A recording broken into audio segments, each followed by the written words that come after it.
He just spent one night with a woman he barely knew. But when I woke up, I suddenly heard the air raid siren blaring outside. He rushed to the balcony in curiosity, only to be stunned by the sight of a neighbor from the opposite building suddenly jumping to their death. The chopper in the sky went haywire and slammed into a nearby building before Jack could even catch his breath. Suddenly, screams and shouts erupted from downstairs. He cautiously peeked down and saw a flood of residents frantically fleeing the neighborhood, as if they'd spotted something terrifying. Before he could process it all, a little girl suddenly knocked over a bystander nearby, and the shocking scene left Jack completely stunned. Panicked, he scrambled back to his room, only to have his neighbor burst in, frantically saying his wife had gone crazy and bitten him for no reason. After saying that, he headed to the bathroom to clean up. Just in case, Jack quickly grabbed a knife for protection. But then the TV suddenly broke in with breaking news. A global outbreak had hit, with infected people showing aggressive behavior. Their main symptoms are bleeding eyes and sharp pains. This virus spreads through blood. A bite or scratch can infect you in seconds. It reminds me of what my neighbor just said. Jack instantly got on edge. "I'm totally fine."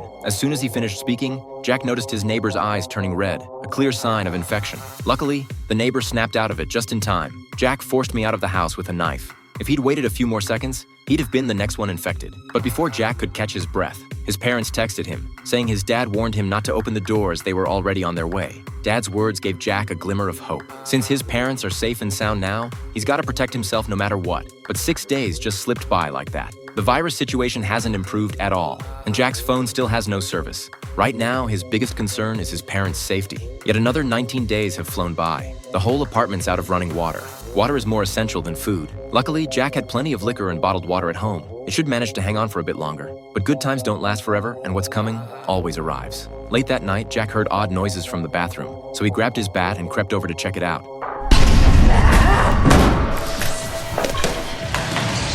Jack was totally freaked out. Didn't expect a stray cat to crawl through the vent and show up. Luckily, the mourners weren't too sharp. Jack snuck around and ended the trouble with one swift hit. Afterward, he quickly grabbed the body and tossed it off the balcony. Then he used the surfboard to block the vent. Before you know it, it's already day 41. At this moment, Jack still hadn't heard from his parents. But just as he was about to lose hope, Jack's phone rang suddenly and he rushed over to pick it up. It was his parents calling, telling him to stay safe and take care of himself. If there's a next life, they'd still want to be his parents. Right then, heart-wrenching screams burst out from inside. It's clear something bad happened to his parents. And that was the final straw for Jack. Overwhelmed with grief, he started thinking about ending it all.